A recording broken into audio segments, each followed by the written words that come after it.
Last time on Snoopykins Degrassi's The Boiling Point Mega Recap. Fiona Coyne discovered that her new prep school boyfriend, Bobby Beckenridge, was far from the great catch everyone made him out to be. Holly J. Sinclair found out that her family has no money anymore, and her dream of attending Yale is officially at stake. Then Holly J's life got turned upside down once again when she met her first ever competition for Degrassi Student Council President in the charismatic Sav Bandari. The aforementioned charismatic Sav Bandari got his own life turned upside down when his ex, Anya McPherson, told him she's pregnant with his baby. Little does he know, the baby isn't real, and is only a ploy cooked up by his political opponent to undo him via scandal. Meanwhile, Dave Turner tried to win the affections of his crush, Ali Bandari, by developing a Degrassi girl rating app, which surprisingly backfired. If you didn't know that all that stuff happened, that might be either because you've never heard of Degrassi in your life, or you just haven't watched it in a while. So first you need to go back and watch my mega recap intro video to review the first 2 episodes of The Boiling Point. But if you're among the thousands of Degrassi experts who are up to speed already, now it's time to join me in our official part 1 of our nostalgic journey through The Boiling Point.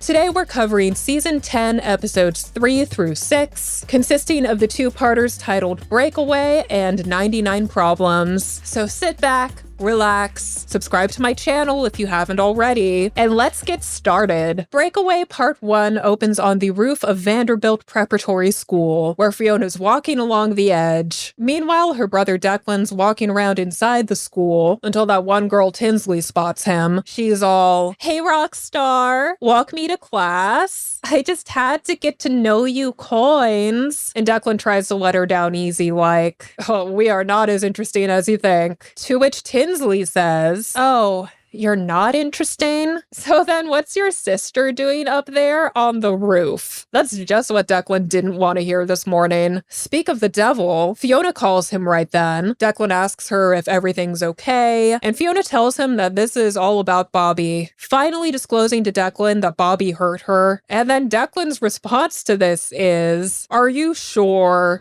He hurt me. On the stairs. Are you sure? Gah, he's testing me early this episode. So Declan offers to have a chat with Bobby, to which Fiona responds that no, it's okay, she'll deal with it. And Declan's like, "Cool. Suit yourself. Also, do me a favor and get off the roof already." We flash forward to Fiona in the Coins' living room after school. She's deleting all those photos of her and Bobby from her phone. She also decides that it's time to formally document the injuries that Bobby gave her back in episodes 1 and 2. Only thing is, that bruise on her eye has faded a lot since Bobby gave it to her, so she decides to enhance it with a bit of makeup before taking photos of her and Bobby's combined handiwork. And then Fiona shares these photos to Twitter right away. Because next thing we know, back over at Vanderbilt, Bobby's storming up to Declan, waving his phone around. He shows Declan the photo, declaring that it's fake. And at first, Declan actually challenges him, like, "Why should I believe you?" So of course, Bobby lies that Fiona just posted those photos for attention because she caught Tinsley flirting with him. And that's supposedly the whole story. To drive the point home, Bobby pulls up an old article about Fiona and Declan's summer kiss on his phone, something Bobby apparently just has at the ready to wave around as needed. He's like, "You of all people should know that Fiona would do anything to get her own way." And then Bobby tells Declan to tell Fiona that they are hereby broken up. I'm sure Fiona's gonna be so upset. Speak of the devil, again, Fiona just got here. Declan confronts her about the photos, asking her where did the black eye go, and then he just drives me completely insane for a second. Because when Fiona points to the faint, actual bruise on her eye, Declan fully acknowledges that it's there, but then he's like, "Where's the bigger bruise, Fiona?" Where's your black eye? Look. Is that the same eye as in the picture? There's hardly a bruise. Like, Declan, we're really glossing over the fact that she has a bruise in the first place. That alone doesn't ring any alarm bells. Anyway, Fiona admits to enhancing the bruise for the photo, and then Declan chews her out for ruining Bobby's reputation. And I'm like, what reputation? Declan, even you knew from experience that Bobby was an asshole before he started dating your own sister. Anyway, he just demands that Fiona take the photos down. Good talk, Declan. Now we're over at Degrassi, where Claire and Allie are sitting together outside the front entrance. Claire takes off her glasses and she asks Allie, "So, what do you think?" Allie gives her enthusiastic approval of the new look. Then Claire goes on to say that she's about to look even better because tomorrow she's getting LASIK eye surgery. But then something funny happens because when Claire mentions surgery to Allie, Claire's ex-friend slash boyfriend stealer, Jenna Miller, happens to park at the picnic table right behind these two, and she starts eavesdropping on them. And the more Jenna listens, the more scandalized Jenna becomes. Even better, tomorrow I'm getting surgery. Really? Aren't you too young for that? Well, I'm gonna be part of a study. It's amazing. You're gonna be a whole new Claire. My parents think it'll help with my confidence. Like, I need the help. I guess nobody ever got LASIK at her old school. After that, we cut to inside the school, where Sav is schmoozing with some potential voters. Drew Torres comes by, and he asks if there's any way he can help. He also takes the time to commend Sav for not bolting on Anya after getting her pregnant. This surprises Sav, because how does Drew Torres know about the baby? Turns out, some dorks in the computer lab have written all about it in a blog, so Sav scrambles to tell Anya the bad news. The burnouts want more buttons. Bigger problems. Everyone knows you're pregnant. Oh, is that all? I mean, that's horrible. Sav whisks Anya away right past Holly J, who's currently crowing to Declan on the phone about how Sav is for sure out of the race now. Yeah, probably safe to assume she was involved in that blog. After that, Declan tells Holly J about how Fiona's been telling people that Bobby was beating her up, and he's just so sick of her lies. But Holly J's like, hold on, what if she's not lying though? I mean, she seemed really off on Skype the other day, and Holly J insists that Declan should support Fiona through this, just in case. After school, Sav brings Anya over to the Bandari residence, so they can plan how they're gonna handle this baby news breaking out, because the Bandari parents are for sure gonna catch wind of this. Sav says first they'll tell Anya's parents, and then his parents, then if it all goes bad, they'll just find a new place together, and then they'll plan the wedding. Anya's like, whoa, did you say wedding? And Sav's like, well, yeah. I mean, you deserve a real wedding with like real vows and all that stuff. Aw, see? All it took for Sav to treat Anya right was to get submerged in a political scandal, which might result in the both of them getting kicked out of their homes. Good thing we don't get that far though, because Anya finally confesses that the baby was a lie right then and there, explaining it was all just a ruse to help Holly J win the election. This was way back when Anya hated Sav, you know, the old days. Of course, Sav is pretty mad to hear this at first, and he asks Anya why did she do that. And of course, it all goes back to him dumping her at prom and how she cried all summer over it. But then Anya's like, I don't want you to hate me though. And Sav's all, okay then. I won't. I guess that's kind of sweet. What? What part of this is sweet, Sav? Sav. Anyway, the two of them end up agreeing that Sav should still be president, so they just gotta figure out how to make this scandal work in their favor. Back at the Coins place, the twins return from school at the same time, and Fiona's been crying. Declan calls out to her, promising to believe her if she just tells him exactly what happened between her and Bobby. So Fiona lifts up the hem of her uniform skirt to show the new bruise she's sustained from being thrown down the stairs by Bobby. And now Declan's pissed at the right person. He's like, Fiona, I never should have doubted you. And she's like, can I blame you though? Can I blame anybody? Fiona thinks she's just never going to be happy again. In fact, she tells Declan that she hasn't been happy since she was at Degrassi. And Declan's like, you know, Holly J's worried about you too. And she's the one who said I should be here for you. She's so good at these kinds of things. Oh, for sure. As long as you don't dare to run for president against her or anything offensive like that. Now Declan wants to tell mom and dad and the cops about what Bobby did, but Fiona asks him to give her like a day to mentally prepare for that step. I'm just glad that Declan's finally supporting her. I think after their performance and Degrassi Takes Manhattan, no, not that one, the one where they were fighting. I'm talking about, yeah, that one there, not the other one. Jesus fucking Christ. I just want to see these two being close and supportive of each other, because after everything these two have been through together their entire lives, they should really be the closest to each other out of everyone else in the world, you know? Anyway, the second Declan leaves, Fiona goes over to this closet and pulls out this pre-packed suitcase. And in case you somehow don't understand what's going on already, Fiona pulls her phone out right in front of us and goes, Hi, I'd like to book a flight. The next day at Degrassi, Jenna and her Claire Edwards-sourced boyfriend, Casey Guthrie, are walking up to the school entrance together. They're talking about the student council race. Now, Casey says he'd back Sav in the name of change. So Jenna leaps on that like, speaking of change, what do you think of Claire's new hair? Which spooks Casey so bad he reacts with some really awkwardly written dialogue. What do you think of Claire's new hair? Whatever she wants to change is no concern of mine. Jenna says, that's not all Claire's changing. Claire's going from 2D to 3D. She's getting a boob job. I heard her bragging all about it to Allie. And Casey's like, no way. I mean, Claire looks great just the way she is. Still, I wonder what they'll be like. I better go tell the guys. What? Casey, no, don't do that. God. We cut to inside Degrassi, where Holly J bumps into a fully fledged Sav support rally. She freaks out and snatches Connor. What's going on here?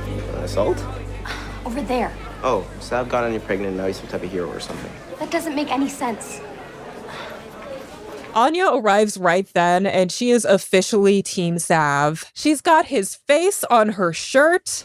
Benedict Arnold, you switched sides. So Holly J threatens to tell everyone about the fake baby. But then Anya says that she's just going to tell everybody that Sav had no idea, and it was all Holly J's plan in the first place. So yeah, we are not getting anywhere with this. We cut over to gym class, where we find Dave and Wesley. And this part, it's a little weird. Wesley's carrying around this magazine with some celebrity women in it, I guess. He says he's trying to figure out whether these girls are hot or not, trying to decide.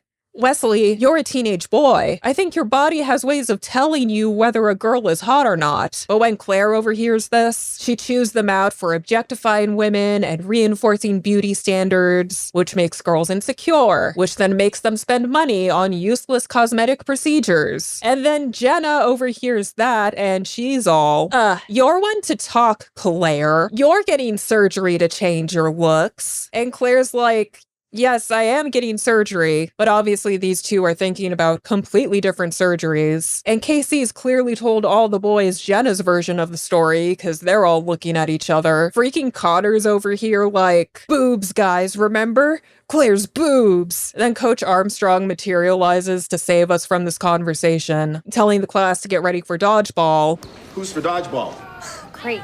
I'll probably lose another contact. Jenna, you can have yours done too. Sorry, Claire. I'm happy with what God gave me. We cut back to the main foyer. I think that's what that's called. Holly J's packing up her campaign merch when the one and only Fiona Coyne walks in. The girls are reunited, and the two of them take this right to the dot for some catching up. Holly J quickly realizes that Fiona's not just in town to see her. She's here to run away from home altogether. So she starts to tell Fiona about how Declan's really mad at Bobby, but Fiona quickly segues the topic back to Holly J's campaign. Holly J says the only thing left to do is the big debate, and she thinks she's screwed, but Fiona's like, no, it's not over yet. And then she volunteers to help Holly J prepare for the debate because she is such a sweetheart. From there, we cut to the computer lab, where Sav's preparing for the debate himself. Allie drops by to gloat about how much trouble Sav will be in once their parents find out about this baby. That's when Anya arrives to announce that they're up in the polls. All thanks to fake baby Bandari. It's fake.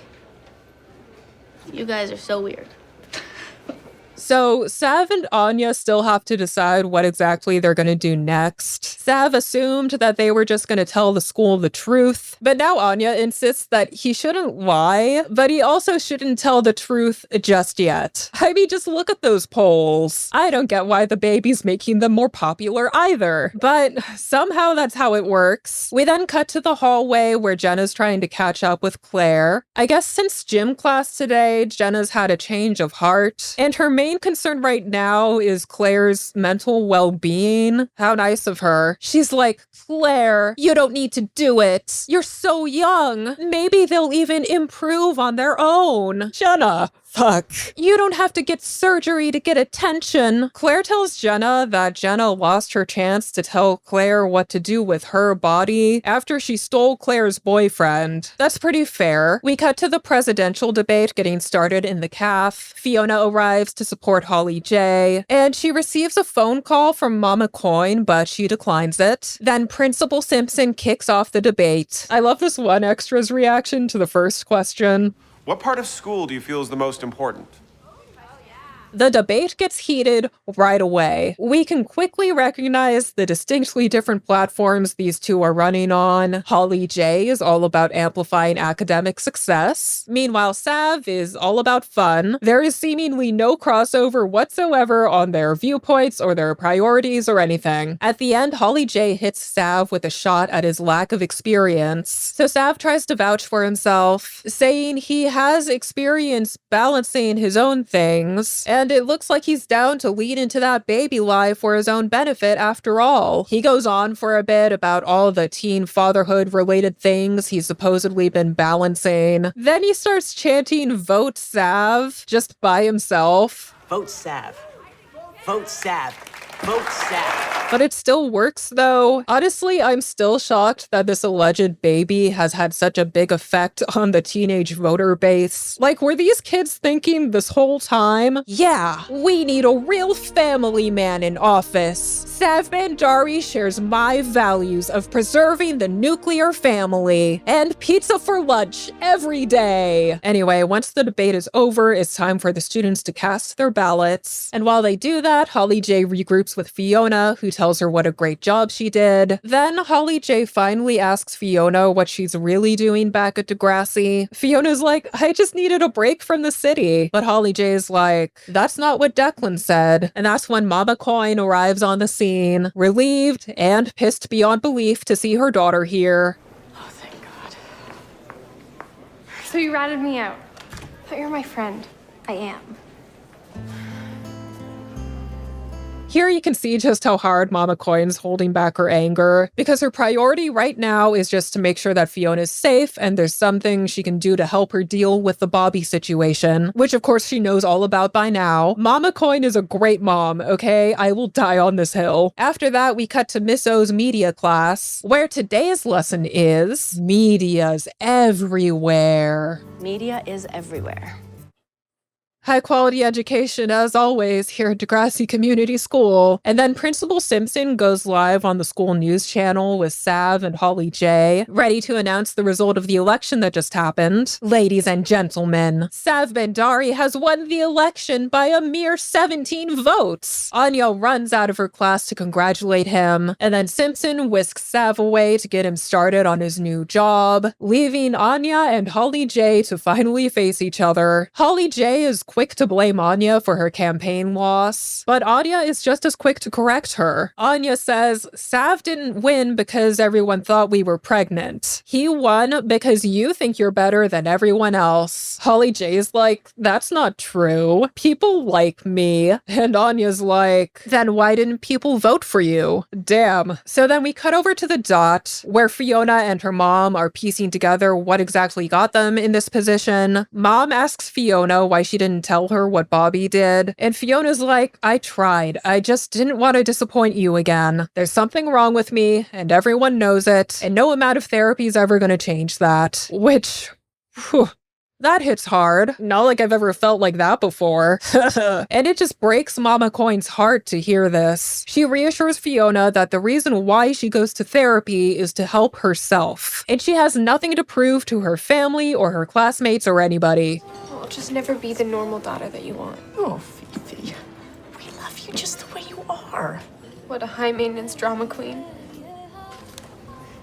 sensitive, passionate, sometimes misunderstood young woman with a lot of pressures in her life. I just love this conversation. Fiona even admits that part of her wanted her mom to figure out where she was and come get her. Oh, my heart. However, right after that, Mama Coyne pivots the discussion toward what they're going to do about Bobby. She doesn't care that he's a Breckenridge. She's going to make him pay for what he did to her daughter. And she wants to start by pressing charges. Horrified, Fiona pleads with her mom not to make her go back to New York to do that. And then we fade to black. Breakaway Part 2 opens with Holly J dejectedly taking down her campaign flyers for good when school counselor Miss Sauvé shows up like, "So, you wanted to talk?" Holly J tells her that she might just have to give up on her Yale dreams forever, but Miss Sauvé reminds her that election win or no, there was never any guarantee that Holly J was gonna get accepted to Yale. The two of them start going over what kinds of things Holly J can do to increase her chances at this point. That's when Miss Sauvé brings up the SAT. Apparently, Holly J hasn't been studying for her SAT test, and I'm like,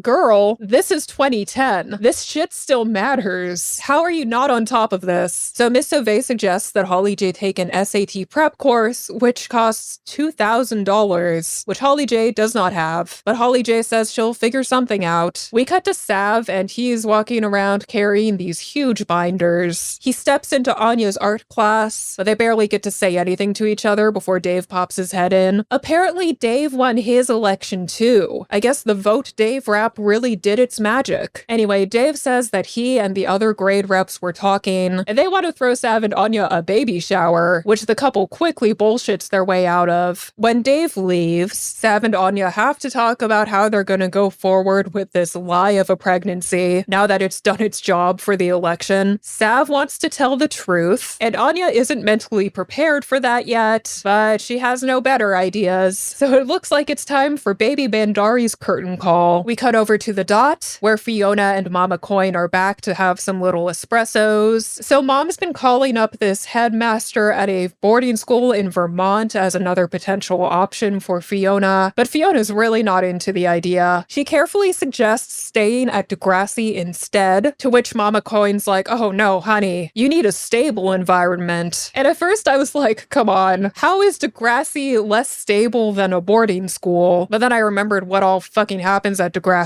and I was like, okay, maybe Mama Coyne's on to something here. But Fiona's able to convince Mom to let her stay here with an expertly executed combination of, what if I got a new therapist here and we hired some help to look after me, and a dose of puppy dog eyes. Yay. We cut over to Holly J's place. She is online checking out the upcoming SAT prep courses, and I mean, they are just as expensive as they were the last time we checked. Holly J's mom comes in, and she chews Holly J out for a second over how she hasn't even started packing yet when they're moving out in a month. They argue for a bit, because Holly J is rightfully upset about her family's finances just getting turned completely inside out while she was working hard in New York. Meanwhile, Mom is rightfully like, why are you so obsessed with Yale? There are other schools, you know. So I'm just going to throw this out there in case any high school juniors or seniors are watching. If you don't get into your first choice college,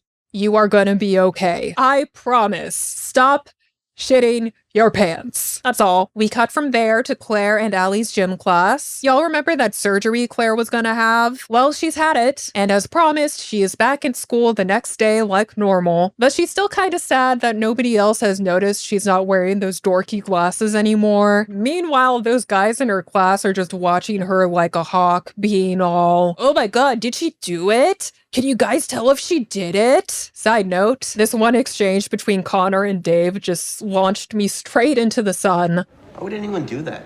If she had a problem, she fixed it. You could fix your Asperger's, wouldn't you? No. Coach Armstrong comes around and starts telling the kids to do some jumping jacks, and Claire reminds him that she's not medically cleared to participate in this, which all but confirms to the other kids that this boob job happened. But Casey still doesn't think that she looks any different, so Dave's like, well, somebody's gonna have to find out for sure.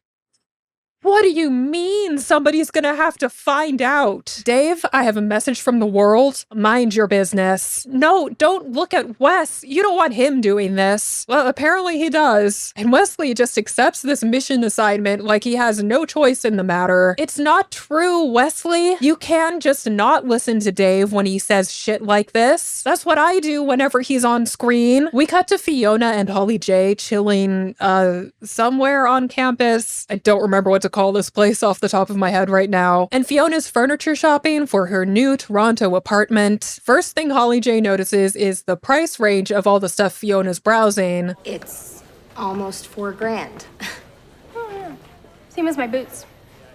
Would I tell you guys that this was such an attractive Fiona moment to me when I was a teenager? Look, you either get it or you don't. To be fair to Holly J, Fiona's lack of self-awareness is cranked up to 11 in this scene, but she just doesn't know better, okay? She's just a baby. And at least Fiona Coin doesn't fuck with debt, because she logs into her bank account to pay off those credit card purchases right away. She has to update her password though, so she does that out loud right in Holly J's ear. Holly J's like, whoa, so much for online privacy. But Fiona's like, why let online privacy get between two besties? We cut to Claire checking out her new eyeballs at her locker when Wes creepalizes onto the scene to complete his mission of finding out what is up with Claire's boobs. Claire thinks that he just noticed her eye surgery and wants to flirt, so they get walking together, and Wesley asks her if they're sore. Claire's like, yeah, a little at first,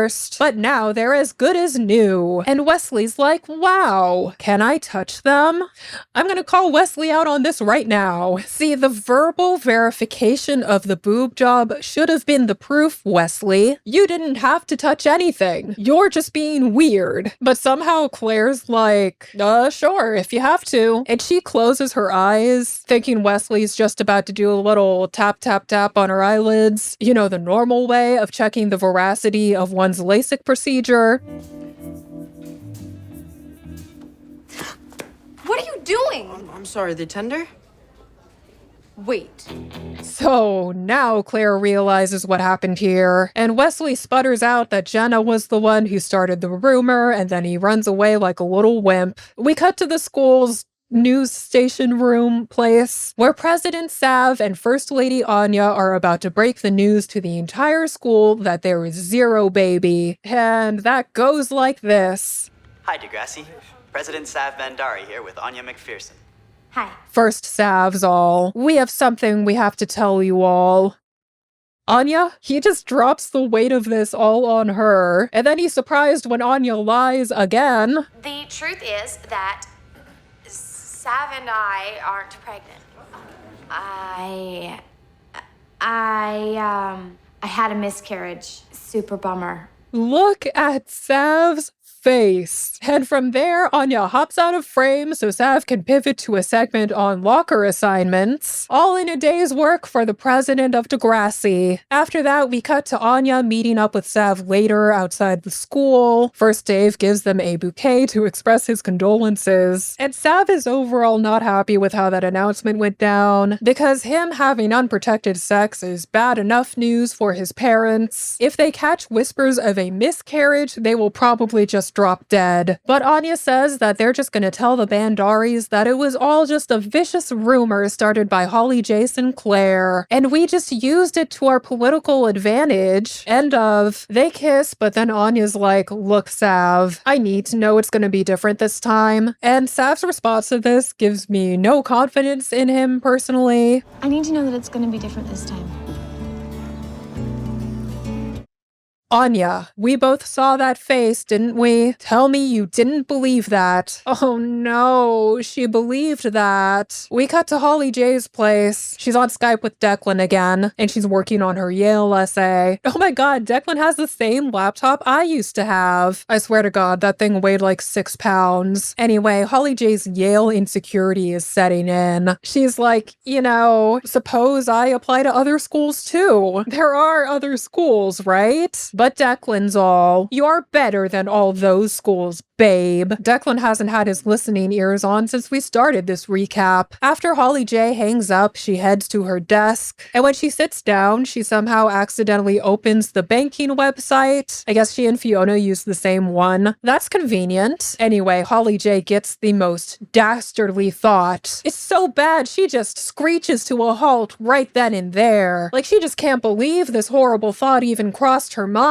So she takes a good long minute to think it over and reconnect with her values and remind herself that friendship is what really matters. Oh, never mind. She instantly logs into Fiona's bank account like she's lost control of her body or something. Well, oof, Holly J. This 17-year-old has almost 50 grand in her account, and Holly J kindly gives herself permission to take a piece out of it. I'm not taking, I'm just sharing the wealth.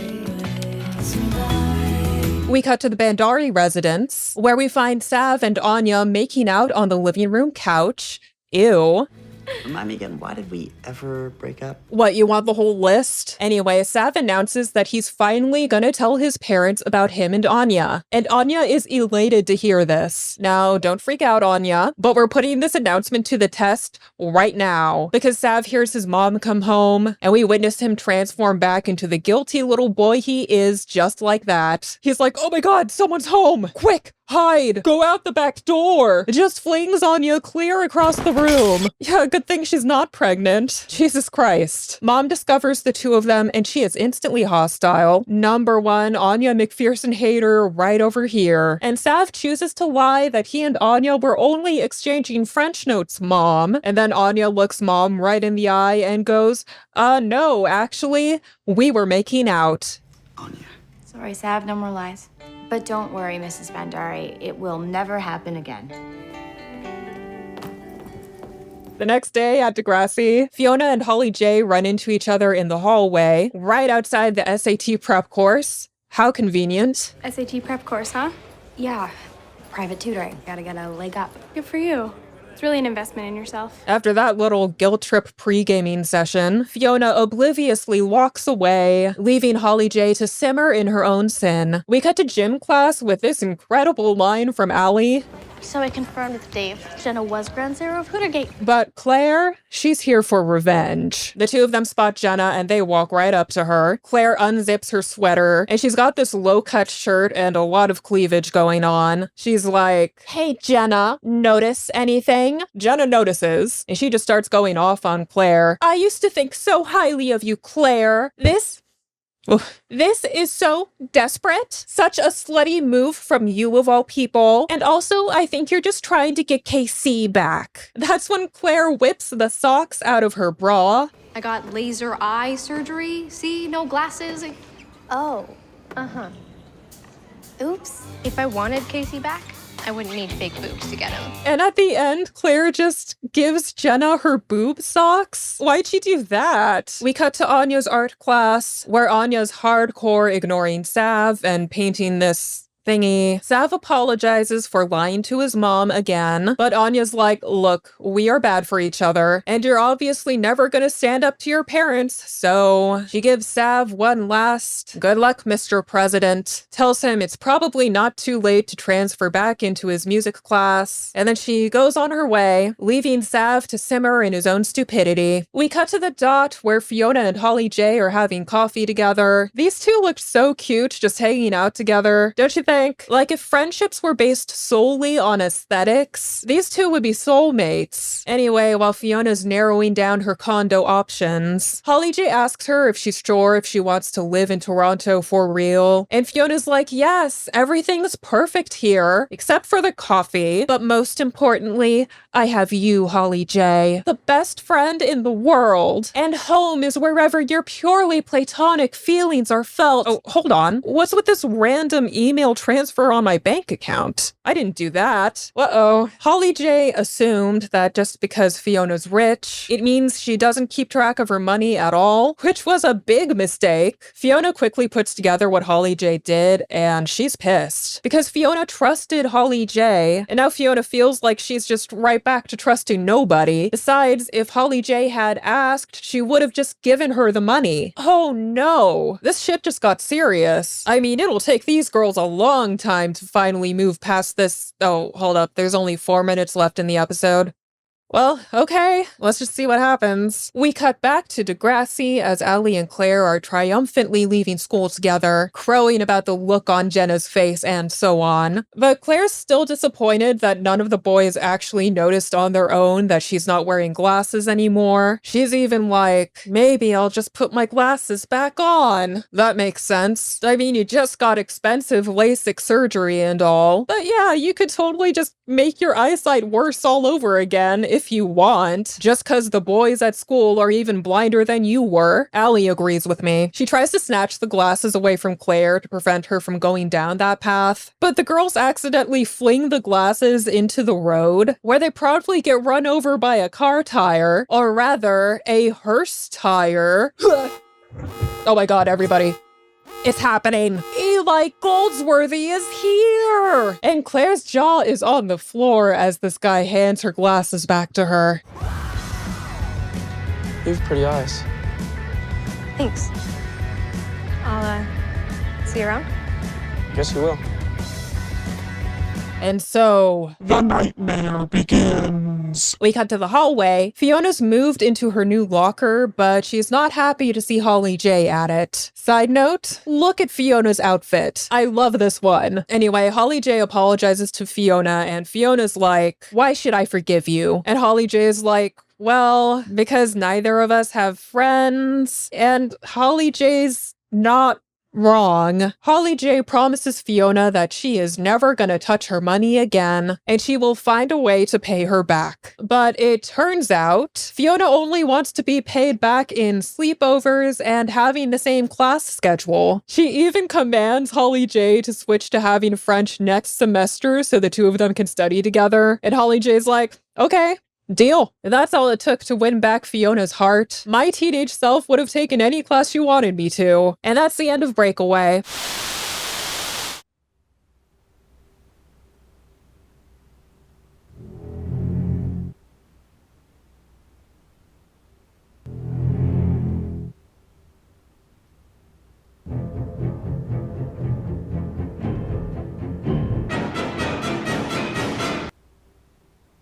Hey! So, in my mega recap intro video, I promised you all that we would talk about the famous Shark in the Water promotional music video, and a shark never breaks her promises. So the time is now to promote The Boiling Point, and to properly match the summer event's scale in terms of production value and drama, the Degrassi team produced a music video commercial set to the song Shark in the Water by British singer-songwriter Vivi Brown. The commercial would begin airing in the weeks leading up to the premiere of season 10, and it signaled many changes in the Degrassi-verse to come. For starters, this commercial featured exactly none of the original Degrassi TNG characters, thus proving to the audience that the current cast would be able to carry the weight of all these heavy storylines. It also introduced a more scandalous and dark tone to the show overall, giving Degrassi a closer resemblance to some of those American teen drama shows that were so popular at the time. The music video takes place in this highly stylized carnival setting, where all the Degrassi characters are either playing different carnival performers, or the carnival attendees interacting with them. Each scene depicts subtle spoilers for what's in store for each featured character. But from what I've read online, the actors themselves had no idea what their own characters were about to go through at the time of shooting the music video, which must have been really scary for a certain few of them. The scenes in the video include Holly J and Sav performing a knife-throwing act, representing the tension that first brews between them during the presidential race, then later develops into something more. Fiona touching up her bruised eye with makeup in one of the tents, foreshadowing what Bobby would do to her in the first 2 episodes. Then there's Riley and Drew facing off in the big hammer game thing, which is a storyline we're actually just about to get into. Then there's one of Claire working as a tarot card reader and showing newcomer Eli Goldsworthy a lover's card and then a death card. Then there's one of Adam Torres, a transgender character who at this point we have yet to meet, entering a house of mirrors where he's confronted with multiple reflections of his former female identity, and then several other little scenes that show us that some ground-shaking stuff is about to go down at Degrassi Community School. In a way, this music video was more memorable than the boiling point itself. Seeing this thing play during every Teen Nick commercial break throughout the summer solidified it as a core memory for millennials everywhere, me included. I'm not kidding. Shark in the Water has been my personal summer anthem for the past 16 years? Holy shit. And I've seen so many of my fellow Degrassi experts say the exact same thing in online spaces before. I mean, what a testament to the power of music and teen drama combined. And what a beautifully harrowing signal that some of the wildest times Degrassi would ever see were about to hit our TV screens. Speaking of which, we got another two-parter to cover today, so let's get right back to it. 99 Problems Part 1 opens on Riley, the closeted football player, doing push-ups in the park. He's working out with that cute guy that he emotionally strings along while he works out his own bullshit, aka Zane, who also does sports, mainly soccer at the moment. Should be a dream, right? Two very fit guys, falling in love, scoring goals, just like that other TV show that came out, right? But alas, this isn't hockey we're talking about. Just look at these two, trying to exercise without flirting, and they can't, until one little chest rub from Zane sends Riley flying straight into paranoia. Riley reminds Zane that now that school is back in session, the two of them have to go back to normal, which means keeping their relationship on the down low until football season is over. To which Zane teases the idea of him trying out for the football team himself. Riley's like, funny joke, Zane. We cut to the next day before school as Allie and Claire are walking to the entrance together. Allie is disappointed to learn that Claire has a yearbook meeting today, and as such, Claire will not be joining her for lunch. Claire pitches to Allie that she can come to the yearbook meeting too and maybe become a photographer, and Allie gets so triggered. She starts ranting about how she doesn't want to be the one taking photos of all the other kids having fun, all the while missing out on everything herself. Imagine inviting your best friend to join you in one of your hobbies, and then they're like, ew, no. What, do you want me to become some kind of loser? Then Allie's like, look at Jenna over there. She's experiencing all the wonders of high school, which apparently includes shooting finger guns. Allie's like, why can't that be us? And Claire's like, because we'd have to join the power squad? Ew, right? But then Allie says, you know what? Shantae did start tryouts last week. I'm gonna go for it. This is such an unserious Allie plotline. I swear to God, this girl is so smart, but she keeps getting undone by these superficial problems that only exist in her own head. The second she can't hang out with Claire for one day at lunch, she has to go and find an entire new identity. We cut to the hallway where Riley's signing up for football tryouts. Our new friend Drew Torres arrives, and he borrows Riley's pen to sign himself up. Yeah, I hear the team's good. That's one of the reasons I bugged my mom to let me come to the school. I used to hear cheerleaders are smoking. Oh yeah, Degrassi girls are classy girls. Whoa, talk about Zane getting here at just the wrong time. But then he asks the boys if they have a pen that he can borrow, because turns out, Zane was actually very serious about trying out for the football team yesterday, and Riley doesn't like this one bit. He asks Zane if he's really trying out, and Zane's like, gotta show gay guys can play sports. You're gay. Me when I'm bullying somebody after I catch them watching Nick Fuentes.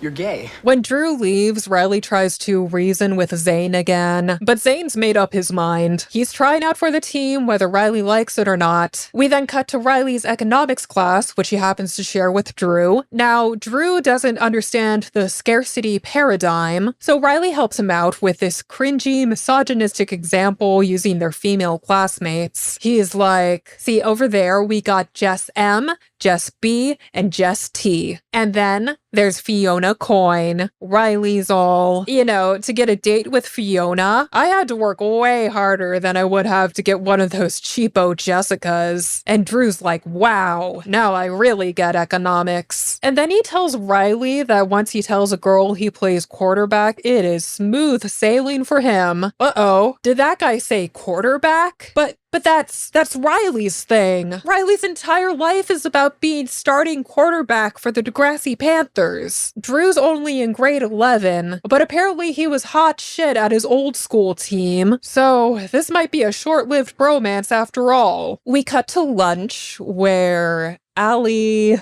she's kind of forced her way into the Spirit Squad lunch table, and Squad Captain Shantae is trying to talk about what all they're doing this year. Meanwhile, Allie's trying really hard to fit in, and it's just not working. We invite the teams from Bardell, Central, St. George's. Oh my god, I heard about that last year. The night before, we'll have free makeovers at Kelly's mom's spa for the calendar shoot. Fun. And the next week, date a cheerleader auction. Okay, I would totally pay for a date with one of you. Shantae straight up calls Allie out like, why are you eavesdropping? You're not one of us. Allie's like, well, I could be. And Shantae's like, oh no, it's too late to try out. But Allie's like, I'm a fast learner though, right, Jenna? Just drags her into it. And then she just says please over and over until Shantae gives in. I have never seen social skills plummet as far as Allie's do whenever she's feeling insecure. We cut to the hallway where Casey is having a chat with Coach Armstrong. Jenna gets there when they're done talking, and Casey tells her that Armstrong wants him to try out for the wide receiver position on the football team. Now, Jenna thinks this is a great idea, but Casey says that he already said no since he had such a bad experience with a creepy coach the year before. We're not going to talk about it. Jenna tells Casey that he can't just let some creepy perv control his life forever, and then Casey makes this face. He looks kind of pissed and uncomfortable. We cut from there to the weight room where Riley and Drew are just tearing it up on these stationary bikes. Armstrong's like watching them and then looking down at his stopwatch like, yes. Sports. Riley's clearly getting a little intimidated by Drew's athletic prowess, but he manages to beat him this round. Armstrong tells Riley that if he keeps this up, he will be a shoo-in for the starting QB. And now Drew's triggered. Riley regroups with Zane for a moment. Zane tries to sneak in a little flirtation, but Riley's like, no, not here. Probably a good call this time. As we can see, Owen is sitting right there. And if you didn't know Owen, then lucky you, because he's a jackass. Unfortunately, Owen's already noticed that there's some kind of tension going on between these two. He's like, Riley, is Princess over here bothering you? And Riley doesn't do anything to defend Zane, obviously. But Zane makes fun of Owen right back because he doesn't need any of Owen's validation. Then Drew comments to Riley that it must be really hard for Zane to, be gay and stuff. Because, what if he makes the team? And then the guys over at Bardell High find out that the Degrassi team has a kicker who kisses dudes. I, Drew Torres, have no problem with that, obviously. But yikes, right? And Riley's like, yep, yikes indeed. We cut to the cheer squad tryouts. So all the other girls who were already at the tryouts last week are trying this routine that they already know. And then Ali Bandari pops in all fashionably late and wearing an old Degrassi cheer uniform. Apparently, it's Darcy's old uniform, which must have been the last thing Claire had left to remember her by. Shantae finally agrees to let Allie give it a shot, but rather than teach Allie the routine, Shantae expects Allie to just jump in with the rest of the group and follow along perfectly. Somehow, this doesn't work. We cut back over to the gym, where Riley walks in on Zane practicing his kicks. Riley apologizes to Zane for not defending him from Owen earlier. He asks Zane if he's still sure that he wants to do football because Owen's still talking shit about him. But Zane doesn't care about Owen's bullshit. He is unwavered. Right then, Drew peeks in through the door and starts eavesdropping on these two. Riley's being all, look, I need Owen's respect if I want to lead the team. If those guys see me talking to you, then they'll start to think I'm gay. And then I can just kiss team captain goodbye. Honestly, if I think anything's gonna out Riley, it's probably gonna be the way that he keeps having these conversations with Zayn in public places frequented by other athletes, where anybody like Drew Torres can come along and overhear them. It gets even worse when Riley starts venting about how Drew's after the spot he wants on the team, because now Drew knows that Riley feels threatened by him, and he knows exactly how to get into Riley's head. Anyway, Zayn insists that he's trying out for the team, and if Riley's got a problem with that, Zayn's got 2 words for him. Let's get ready to suck it! We cut to the end of cheer practice, and Shantae wants Allie to stay behind for a little feedback. If you want this, you need to show me some skills. And Allie does want this, or at least she wants the kind of life that she thinks girls like Shantae and Jenna have. Shantae, I want your life. I want your friends to be my friends, and I want my weekends booked up to July. You know, plans every weekend, etc. And I definitely didn't expect that explanation to tug at Shantae's heartstrings, but it does, because she's like, okay then, let's get you up to speed. And then she goes and teaches Allie the routine for presumably the first time today. We'll see how that turns out. Now we're back with the hopefuls at the football team tryouts. Coach Armstrong's pep talking them like, the team I'm looking for is not made of babies. It's made of men. That's right. No diapers allowed. Drew pipes up that he thinks they should do some more team bonding activities, such as the tailgate barbecue his old school held last year, and everyone immediately gets on board to host this big-ass barbecue tomorrow on such short notice. When the meeting lets out, Drew's like, wait, guys, one more thing. Remember to bring a date. And then he looks right at Riley. Now, for a little change of pace, we cut to Casey's group home after school. Casey's brought his foster dad a test with a big A+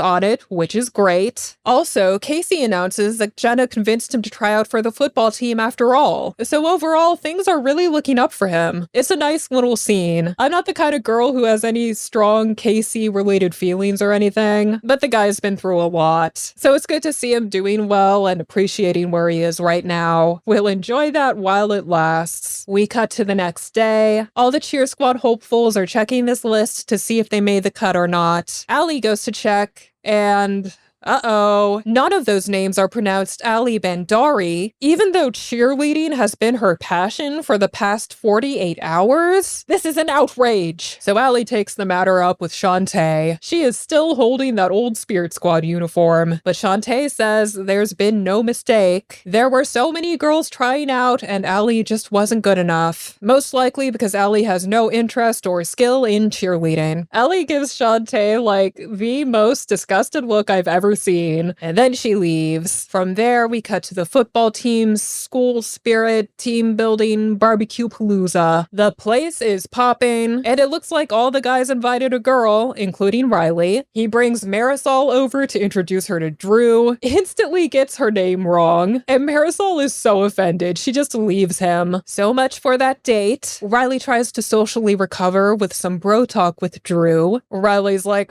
so many women. You can only keep so many girls' names in your head at once, right, Drew?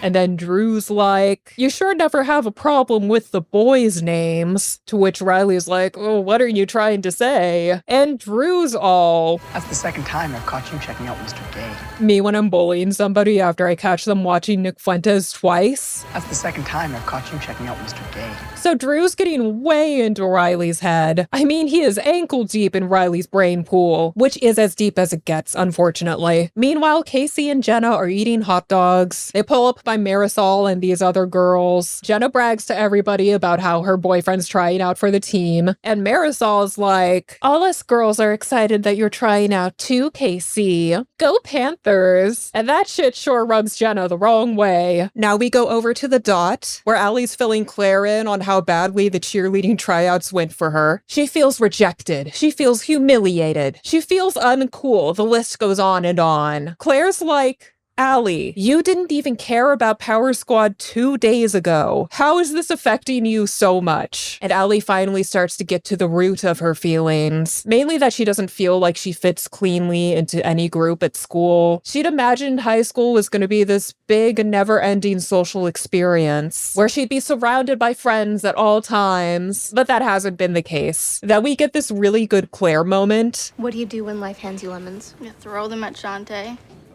First, she reminds Allie that you can't just make instant friends. That shit takes time. You're supposed to put yourself out there and connect with other people based on things like shared interests. So, maybe a good way of doing that is by starting a club of your own, Allie. And Allie loves that idea. She already wants to start her own dance club. Good job, Claire. And we could crush Shantae and her stupid elitist power squad into a billion tiny pieces.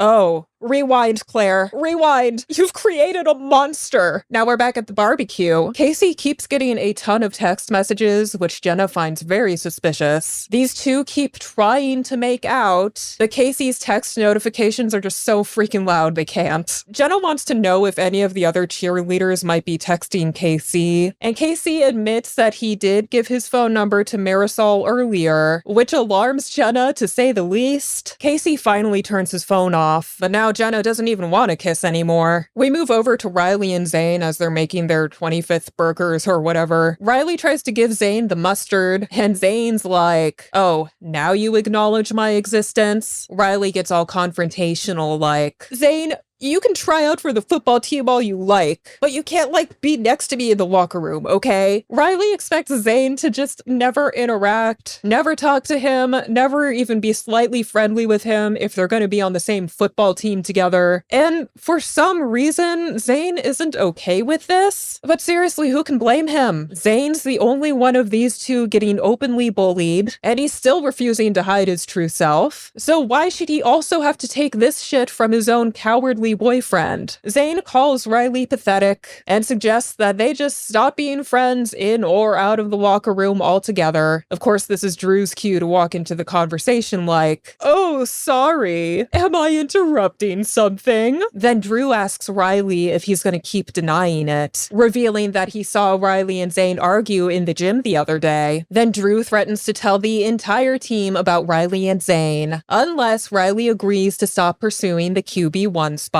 And then Drew goes on his way, just as Owen arrives to build himself a heterosexual burger of his own. Riley asks Owen what he thinks of Drew, and Owen says that Drew's a cocky little bastard who needs to be reminded that he's a rookie. To which Riley responds, What do you say we welcome the new guy to the team?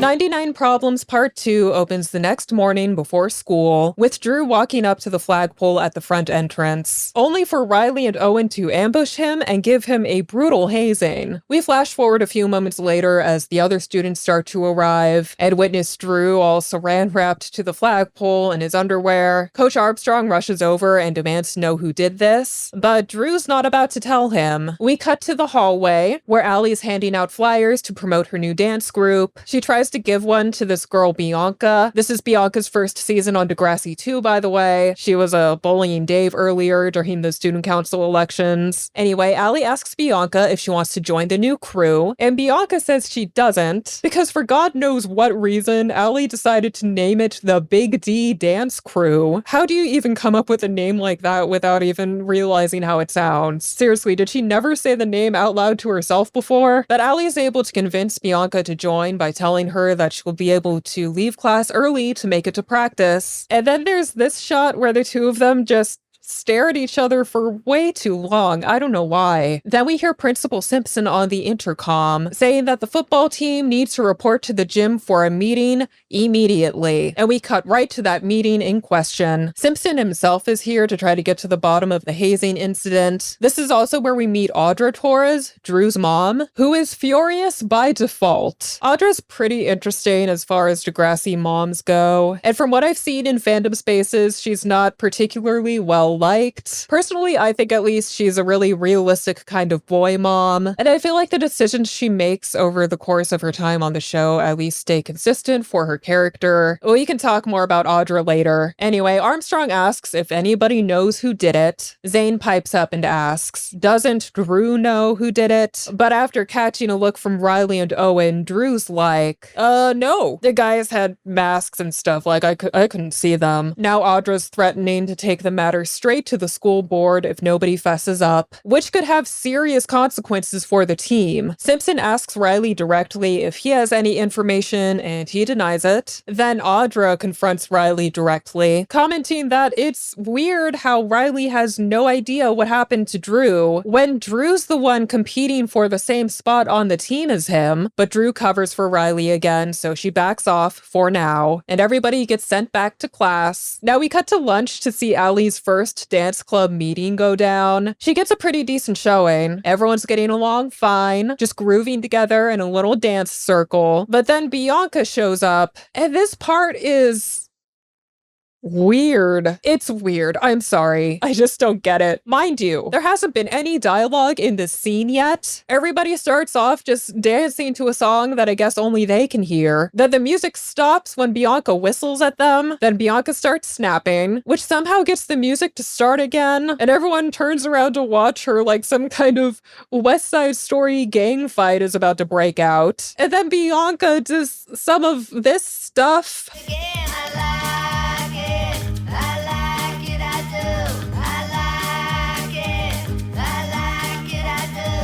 Everyone's watching her like, yeah, this is why we're here. And Ellie's like, Bianca, whatever you just did is exactly what we're looking for. It is. Okay. I mean, it's not my club. We cut to the cafeteria where Casey's meeting Jenna for lunch, but apparently he's late because Marisol wanted to show him her brother's old football playbook. Classic excuse. Only she couldn't find it, and her earring got stuck in this fluffy scarf she had on. So that took a while.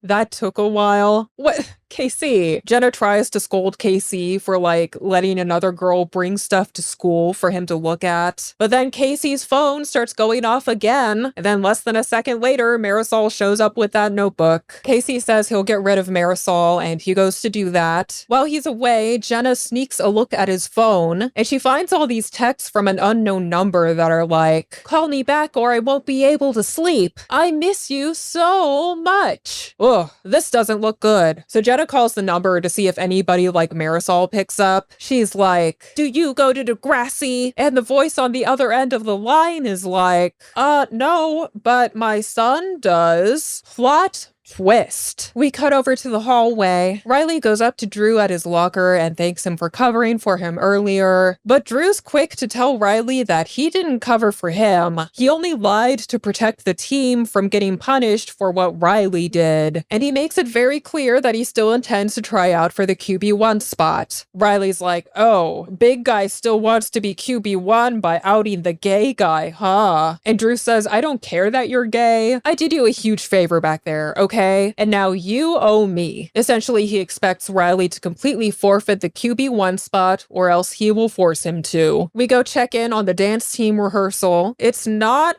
going great.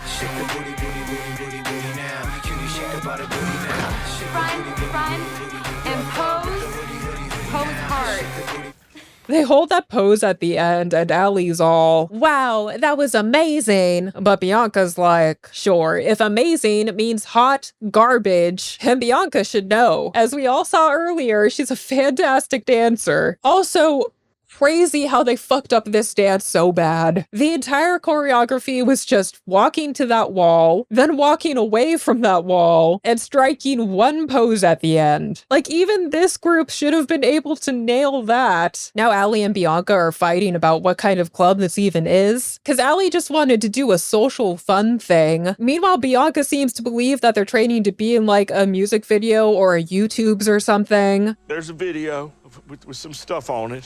What stuff on a video? It's just like there's a video. Like what, like a YouTube's? No, Kelvin, not like a YouTube's, you dummy.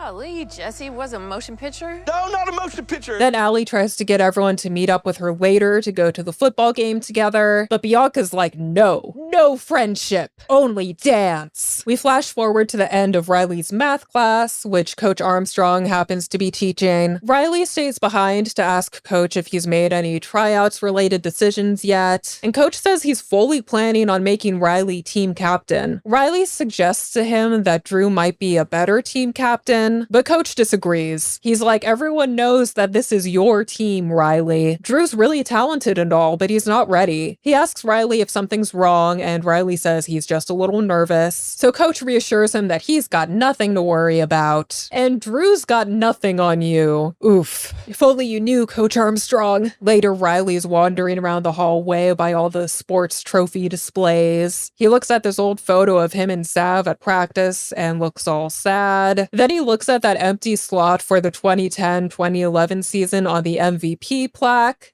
and that makes him really sad. Enough of that for now, though. We gotta check in on Casey and Jenna in media class, where Casey mentions that he's lost his phone, and Jenna's like, really? Wow, that's so weird. Until Casey's phone starts ringing in her backpack. Oops. Now Casey's upset. Jenna explains that she had to check because all the constant text messages were making her so paranoid. And that's when Casey realizes that Jenna's been on the phone with his mother. And then Miss O conveniently walks in to start class. So Casey just tells Jenna that his personal stuff and his family are off limits, and he can't trust her anymore. We cut back to Allie's dance group getting ready to go to the game. Allie announces that she's been thinking about what Bianca said about, what's the point of a dance group that's not working towards some kind of performance? And Allie decided that she agrees. So, on behalf of the entire club, she signed them up for a performance at a football game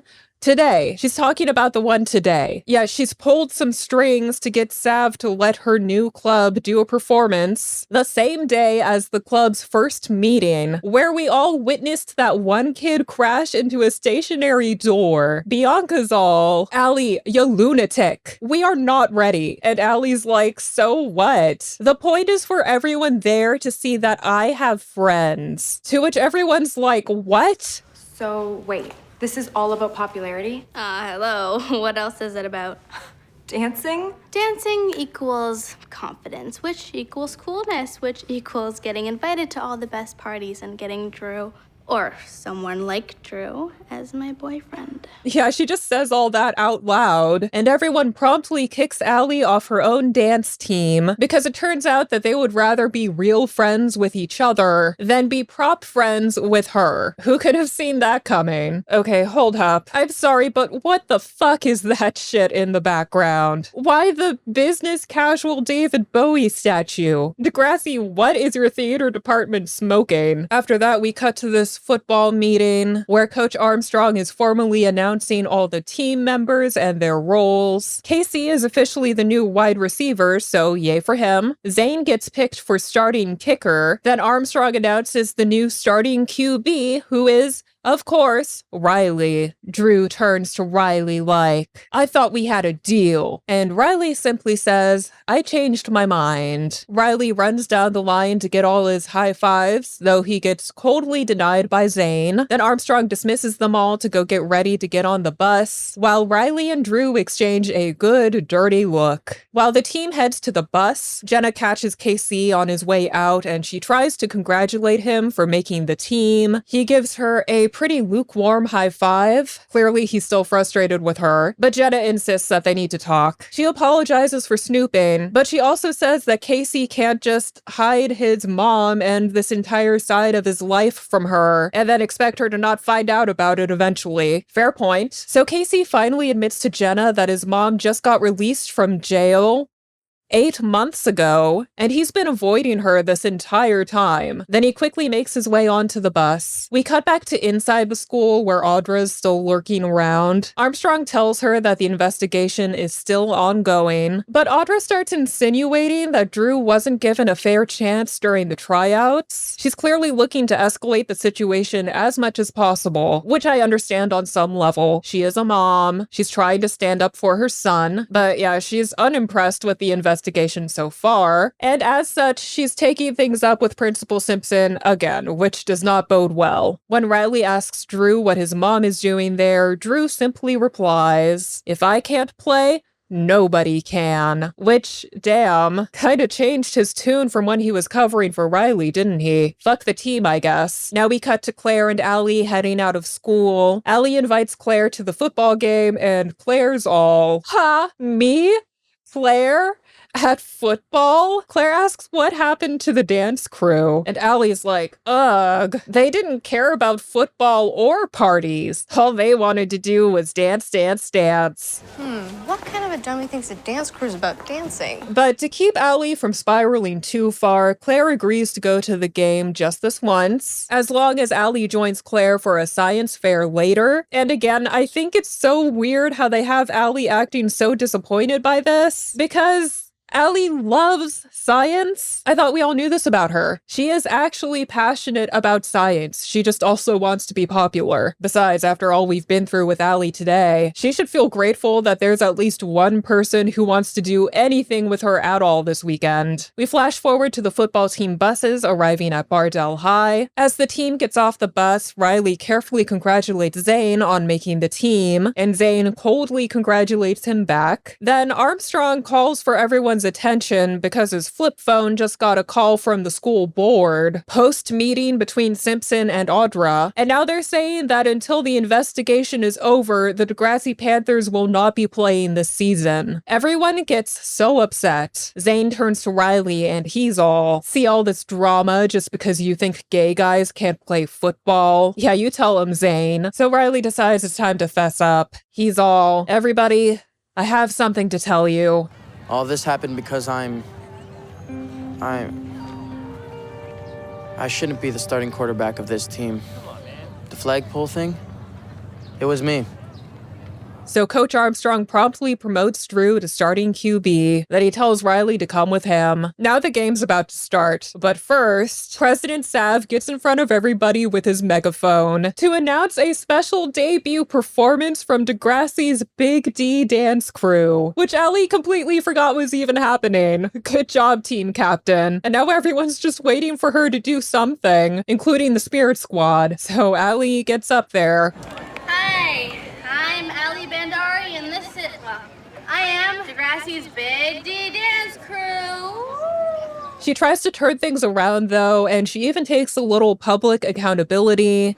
I'm a bad friend, kind of bad dancer, and a mega bad club organizer, but I love my school. So Allie starts doing the dance routine she promised, alone, a cappella, a la carte. Yeah, I'm not using any of those words correctly. She tries to hype the crowd up, but that's tough work for one teenage girl in espadrille sandals who doesn't know how to dance. Over on the bleachers, Claire leans forward to ask Wes and Dave if they should go try to rescue her. Dumb question, Claire. Yes, rescue her, please. You can't just let her die out there, guys. And fortunately, they all rise to the occasion. First, Claire whips out the most Claire Edwards branded dance move she could possibly have in her pocket for such an occasion. It's just the cutest thing. Then the boys jump in, then even more people jump in. So Allie still had a pretty embarrassing moment up there, but it could have gone way worse. In the end, she got all the kids in the bleachers dancing along with her, and the scene ends in such a good-natured place. It's really nice. Before the game officially starts, we see Riley walking around out of uniform. He gives Drew a big water bottle, telling him that the starting QB needs to stay hydrated. I'd argue probably everybody should,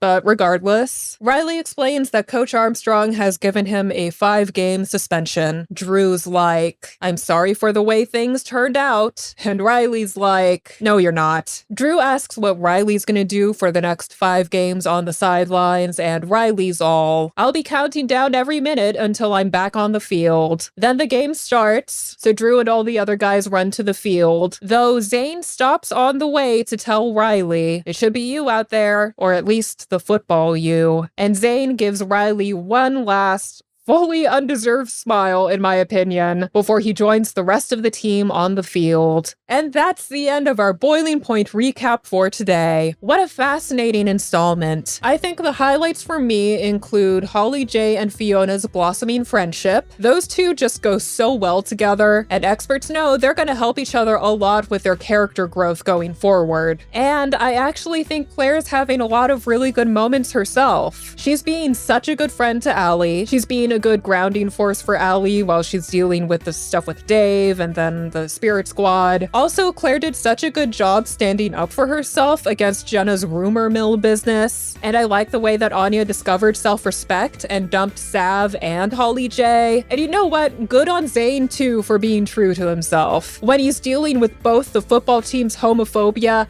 and Riley's own self-centered dumbassery on top of that. Now, onto the lowlights. I found it pretty hard to respect any of Riley's decisions in his A-plot, obviously. Even as a strict homosexual who's seen the inside of a closet before myself, he took Zane for granted, and he expected Zane to prioritize Riley's sports career over his own, which just wasn't fair at all. And again, I think they dumbed down Allie too much sometimes. Like, I definitely feel I get her overall. I understand why she wants to be a social butterfly and why she expects popularity to solve all her problems. That's some very relatable teenage girl stuff, but I'm still looking forward to when she grows more as a person and those social desires of hers become more balanced with her ambitions as a scientist. As usual, if any of you agree or disagree with any of my takes today, I would love to hear all about it in the comments below. And as usual, if you liked this video but you haven't subscribed to my channel yet, I strongly suggest you do so you can get notified as soon as part 2 drops in just a few weeks. But that's enough from me for today. Remember to keep your bank account password to yourself, and I'll see you next time.